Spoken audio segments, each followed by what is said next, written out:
Bonjour à tous, chers élèves et chers amis du site aufonddelaclasse.com. Dans cet épisode, nous allons voir comment Colette célèbre l'amour et la sensualité.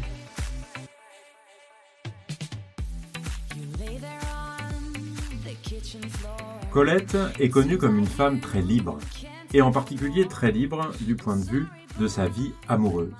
Elle a connu beaucoup d'histoires d'amour, elle a connu des histoires d'amour avec des hommes, des histoires d'amour avec des femmes, et toujours portée par un élan de liberté extrêmement grand, qui se retrouve évidemment aussi dans ses livres. Et si on veut reprendre le terme de célébration du monde, eh bien, on peut évidemment donner une part importante à la célébration de l'amour, et en particulier à la célébration de l'amour sensuel dans les récits au programme de Colette. C'est évidemment beaucoup plus vrai des Vrilles de la Vigne que de Sido, parce que Sido est un récit familial qui évidemment se prête beaucoup moins à évoquer l'amour charnel, sensuel. C'est donc dans des chapitres des Vrilles de la Vigne qu'on va trouver cette célébration de la sensualité, du plaisir du corps, et en particulier dans un chapitre, celui qui s'appelle Nuit blanche. Nuit blanche, évidemment, c'est un titre qui fait référence à une nuit passée sans dormir. Et Nuit blanche, c'est le récit, plus précisément, d'une nuit passée à deux dans un lit. Un lit dans lequel on identifie assez aisément deux personnages, Colette elle-même, bien sûr, et son amante Missy, à qui est dédié ce chapitre, puisqu'on lit juste après le titre du chapitre Nuit blanche, cette dédicace pour M, point de suspension. C'est un chapitre qui apparaît extrêmement rapidement dans les Vrilles de la Vigne, puisqu'il s'agit du deuxième, puisque ce chapitre-là suit le premier chapitre qui s'appelle précisément les Vrilles de la Vigne. On peut dire en quelque sorte que si on exclut ce qui est une forme d'introduction aux Vrilles de la Vigne, eh bien c'est le premier chapitre. Comme je le disais avant, la dédicace M, qu'on identifie à Missy, M-I-2-S-Y, qui est la maîtresse de Colette à l'époque de la publication des Vrilles de la Vigne, fait donc comprendre qu'il s'agit du récit d'une nuit blanche passée par ces deux femmes dans un seul et même lit. Et précisément, le chapitre commence par une longue description du lit, qui est évidemment le symbole de l'amour et le symbole de la sensualité, qui est même ici personnifié comme un dieu. On peut dire que dans cet extrait du début du chapitre, extrait que je vais vous lire juste après, l'amour est vu comme une pure fusion entre deux êtres. Et la sensualité ici est marquée par un certain nombre d'éléments, l'odeur des corps, la pesanteur des corps qui s'enfoncent dans le lit et la lumière tamisée de la lampe qui est apportée par la lampe dans la nuit. On voit à quel point cette description du lit est déjà pleine de sensualité au sens propre du terme, puisqu'il est question ici de beaucoup de perceptions sensuelles, les parfums, l'odeur des corps, le toucher avec la sensation de la peau, du corps qui s'enfonce dans le matelas du lit, et puis la vue avec les sensations données par la lumière tamisée, feutrée, puisque c'est une chambre dans la nuit qui est seulement éclairée par une petite lampe. Je vous lis le début du chapitre, c'est un extrait qui est un petit peu long, et puis on essaie ensuite de faire quelques remarques et commentaires. Le texte, vous pouvez évidemment le retrouver, comme d'habitude, sur le site internet aufonddelaclasse.com, dans la rubrique œuvres au programme Colette et la célébration de l'amour et de la sensualité. Je lis donc le début du chapitre. Nuit blanche. Il n'y a dans notre maison qu'un lit, trop large, pour toi, un peu étroit pour nous deux. Il est chaste, tout blanc, tout nu. Aucune draperie ne voile, en plein jour, son honnête candeur. Ceux qui viennent nous voir le regardent tranquillement et ne détournent pas les yeux d'un air complice, car il est marqué, au milieu, d'un seul vallon moelleux, comme le lit d'une jeune fille qui dort seule. Ils ne savent pas, ceux qui entrent ici, que chaque nuit le poids de nos deux corps joints creuse un peu plus, sous son linceul voluptueux, ce vallon pas plus large qu'une tombe. Ô notre lit tout nu, une lampe éclatante penchée sur lui le dévêt encore. Nous n'y cherchons pas, au crépuscule, l'ombre savante d'un gris d'araignée que filtre un dais de dentelle, ni la rose lumière d'une veilleuse couleur de coquillage. Astre sans aube et sans destin, Notre lit ne cesse de flamboyer que pour s'enfoncer dans une nuit profonde et veloutée. Un halo de parfum le nimbe. Il embaume, rigide et blanc, comme le corps d'une bienheureuse défunte. C'est un parfum compliqué qui surprend, qu'on respire attentivement, avec le souci d'y démêler l'âme blonde de ton tabac favori, l'arôme plus blond de ta peau si claire, et ce santal brûlé qui s'exhale de moi. Mais cette agreste odeur d'herbes écrasées, qui peut dire si elle est mienne ou tienne? Reçois-nous ce soir, ô notre lit, et que ton frais vallon se creuse un peu plus sous la torpeur fiévreuse dont nous enivra une journée de printemps, dans les jardins et dans les bois. Voilà pour cet extrait. Les quelques remarques que je souhaitais faire concernent essentiellement les sens, puisqu'il s'agit ici de célébrer l'amour comme quelque chose de sensuel. Et ce qu'on a ici, c'est bien une collection extrêmement riche de perceptions sensorielles. Et c'est l'ensemble de ces perceptions sensorielles, avec leur richesse, qui font de cette scène une scène extrêmement sensuelle. Alors, on peut commencer avec la vue et évoquer la lumière. La lumière, on la trouve ici au 3e paragraphe, avec la lampe, avec un objet finalement, qui est un cliché, un lieu commun de la poésie amoureuse depuis l'Antiquité, puisque la lampe est souvent présentée comme le témoin des ébats amoureux des amants, ici des amantes. Cette lampe ici, elle est dite éclatante, et puis elle est associée à un verbe un petit peu plus loin, qui est flamboyer.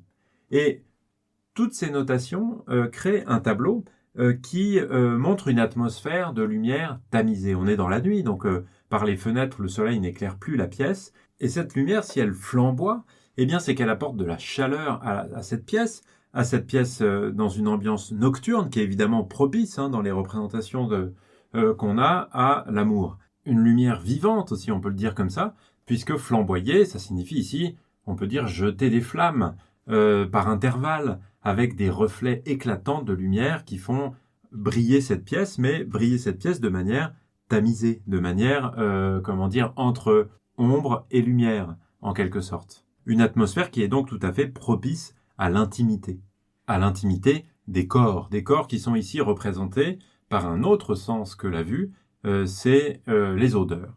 Et les odeurs du corps, ici, elles apparaissent dans le paragraphe qui commence par un halo de parfum.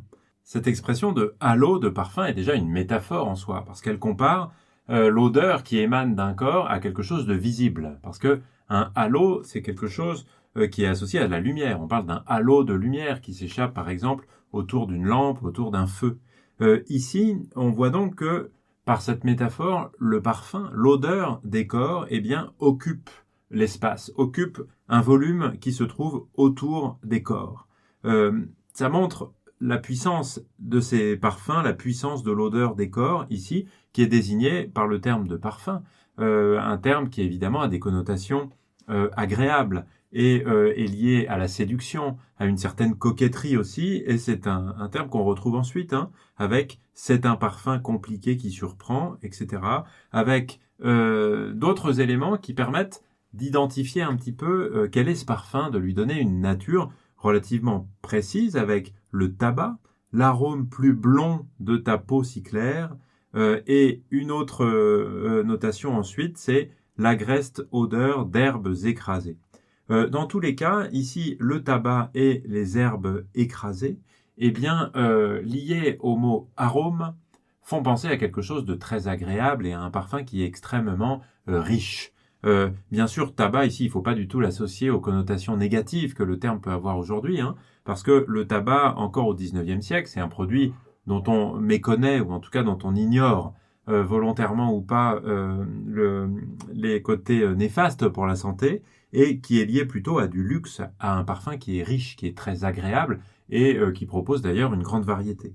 Et ici donc, tabac et les odeurs d'herbes écrasées, fournissent une sorte de définition à ce parfum, une définition qui montre la richesse de l'odeur de ces corps et leur dimension est extrêmement agréable, évidemment, à sentir au nez des deux protagonistes de la scène.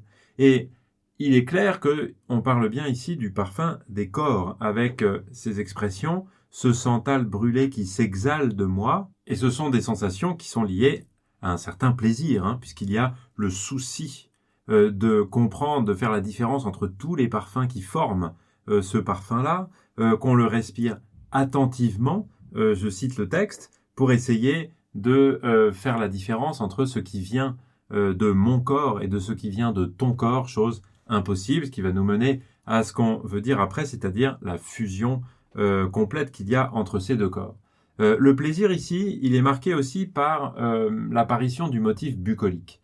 On est près de la campagne avec le terme de agreste, l'adjectif qui ici qualifie les odeurs d'herbes écrasées et qui est reprise un petit peu plus tard dans le paragraphe suivant par le souvenir de la journée qui a précédé cette nuit blanche passée dans les jardins et les bois.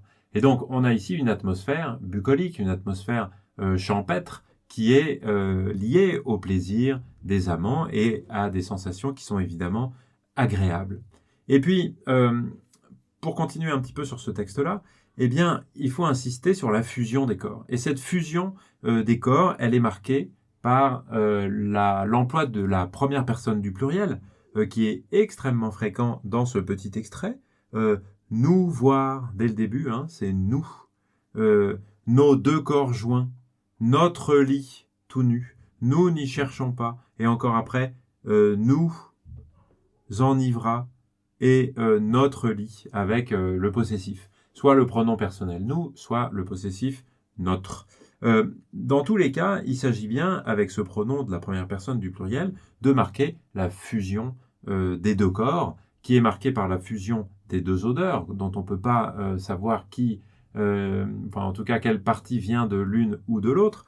Et c'est lié aussi à la représentation des corps, ici, qui s'enfoncent avec leur pesanteur dans le lit. On peut faire deux toutes petites citations. Au deuxième paragraphe, que chaque nuit le poids de nos deux corps joints creuse un peu plus ce vallon pas plus large qu'une tombe. Donc, on a bien ici la sensation du corps contre le matelas et le matelas qui s'enfonce. C'est un terme qu'on va retrouver juste après dans le paragraphe suivant. Notre lit ne cesse de flamboyer que pour s'enfoncer dans une nuit profonde et veloutée. Ici, on a donc une autre sensation qui est celle du toucher, le toucher d'un corps avec l'autre corps, et le toucher qui est ici marqué par la sensation du corps qui s'enfonce dans le lit, du poids des corps contre le matelas qui s'enfonce donc dans le plaisir de l'endormissement ou le plaisir passé à deux à se rapprocher l'une et l'autre. Et s'il y a donc une célébration de l'amour sensuel ici, il apparaît vraiment à travers les sens. C'est une évidence, hein, à travers une scène qui est marquée par une lumière tamisée, très propice à l'intimité, qui est marquée par l'odeur des corps, une odeur qui est représentée ici de manière extrêmement riche et marquée par le plaisir. Et enfin, dans ce lit étroit, ce sont les corps qui sont célébrés et les sensations du toucher avec cette fusion des deux corps qui s'enfoncent dans le matelas, dans le lit. Et enfin, pour conclure sur ce chapitre de Nuit Blanche, en quelque sorte, eh bien, je vous invite à lire le chapitre entier, naturellement, mais en particulier la fin. Puisqu'à la fin du chapitre Nuit Blanche, le récit passe au futur.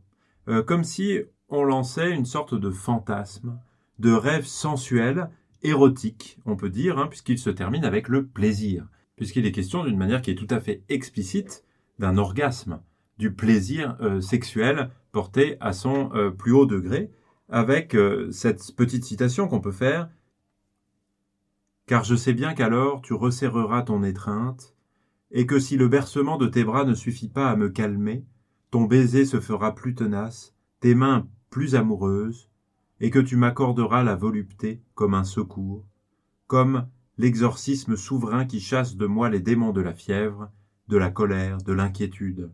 Tu me donneras la volupté, penché sur moi, etc. »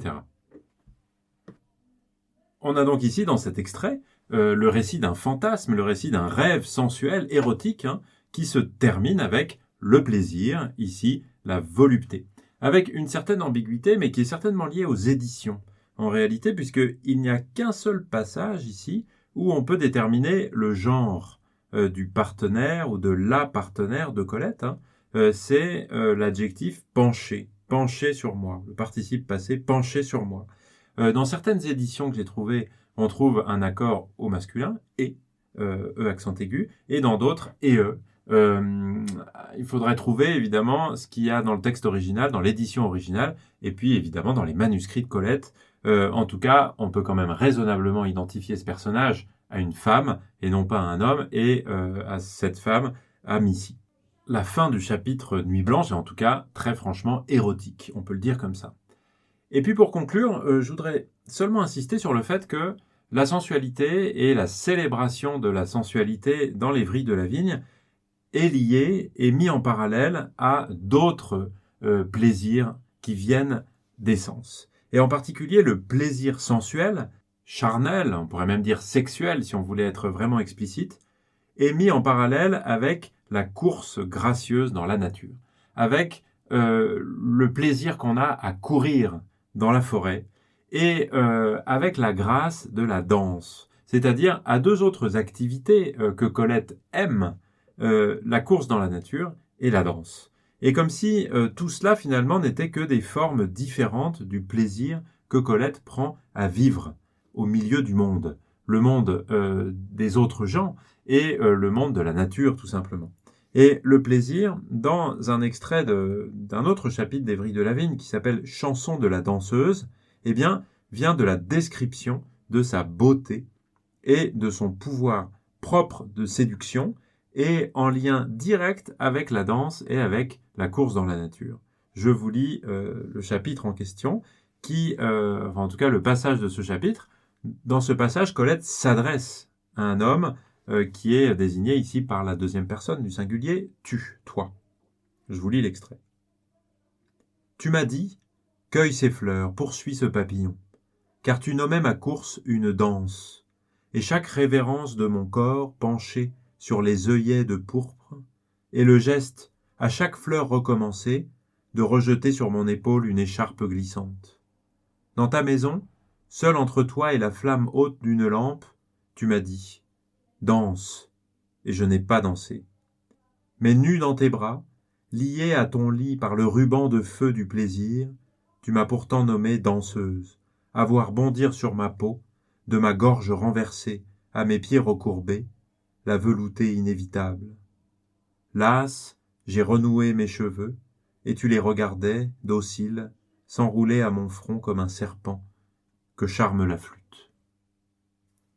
Voilà pour cet extrait. On voit ici à quel point le lien est très fort et le lien est presque fusionnel. Et finalement, ce sont des plaisirs qui se ressemblent tellement entre le plaisir du corps, le plaisir de la danse et le plaisir de courir dans la nature, de profiter des fleurs, des papillons, des œillets de pourpre d'un côté, et en même temps de faire de cette course une danse, danser, tu m'as dit danse, tu m'as nommé danseuse, alors que cette danse ici est reliée directement au plaisir du corps, nu dans tes bras, le ruban de feu du plaisir, la volupté, ma gorge renversée. Tout cela, finalement, est le même plaisir de vivre. Vivre en profitant de tous les plaisirs que nous donnent les sens, qui sont finalement la même chose. Voilà, en tout cas, ce que je souhaitais partager avec vous au sujet de la célébration de l'amour et de la sensualité dans les récits de Colette. Vous pouvez retrouver un certain nombre de choses sur le site internet aufonddelaclasse.com. Je vous dis merci beaucoup de m'avoir écouté et à très bientôt. Ciao, ciao. You lay there on the kitchen floor.